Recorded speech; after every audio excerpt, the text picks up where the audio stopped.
माता दी, आपका हमारे चैनल में हार्दिक स्वागत है। आज हम बात करेंगे एक बेहद खास विषय पर, जितिया व्रत में मछली खाने की परंपरा। क्या आपने कभी सोचा है कि पूजा पाठ में मांसाहार वर्जित माना जाता है, फिर भी इस व्रत की शुरुआत मछली से क्यों होती है? आइए जानते हैं इसके पीछे की मान्यता और परंपरा। जितिया व्रत, जिसे जीवित पुत्रिका व्रत भी कहा जाता है, हिंदू धर्म में माताओं द्वारा अपने बच्चों की लंबी उम्र, सुख और सुरक्षा के लिए रखा जाता है। ये व्रत विशेष रूप से बिहार, झारखंड, उत्तर प्रदेश, उड़ीसा और नेपाल में मनाया जाता है। 3 दिन तक चलने वाले इस व्रत में महिलाएं निर्जला उपवास करती हैं, यानी बिना पानी के पूरे दिन और रात व्रत रखती हैं। व्रत की प्रक्रिया इस प्रकार है। पहला दिन, नहाए खाए।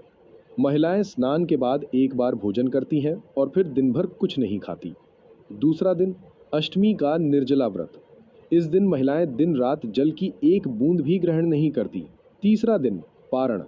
व्रत का समापन होता है और महिलाएं भोजन ग्रहण करती हैं।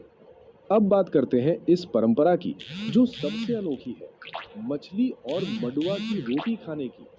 हालांकि आमतौर पर मांसाहार को पूजा में वर्जित माना जाता है, लेकिन बिहार और झारखंड के कुछ क्षेत्रों में नहाए खाए के दिन महिलाएं मछली और मडुआ के आटे की रोटी खाकर व्रत की शुरुआत करती हैं। इसके पीछे एक पौराणिक कथा जुड़ी है। कहा जाता है कि राजा जीमूत वाहन की कथा में एक प्रसंग है जिसमें चील और सियारिन की मूर्तियों का पूजन होता है। इन जानवरों का संबंध मांसाहारी भोजन से जोड़ा गया है और इसी कारण मछली को शुभ माना गया है। मछली को शुद्ध जल का जीव माना जाता है और ये संतान की रक्षा का प्रतीक भी बनता है। इसलिए मछली खाने से व्रत की शुरुआत करना शुभ और फलदायक माना जाता है। जो महिलाएं शाकाहारी होती हैं, वे मडवा के साग या सब्जी खाकर व्रत की शुरुआत करती हैं। उत्तर प्रदेश के कुछ हिस्सों में नोनी का साग और मरुआ की रोटी खाई जाती है। इसका उद्देश्य होता है पाचन को ठीक रखना, ताकि अगले दिन का निर्जला व्रत आसानी से निभाया जा सके।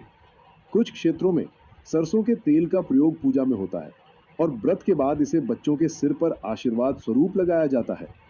ये व्रत सिर्फ एक धार्मिक अनुष्ठान नहीं है, बल्कि माँ की ममता, त्याग और संतान के लिए समर्पण का प्रतीक है। मछली खाना, मिट्टी की मूर्तियां बनाना, लाल धागा पहनना, ये सब परंपराएं सदियों से चली आ रही हैं।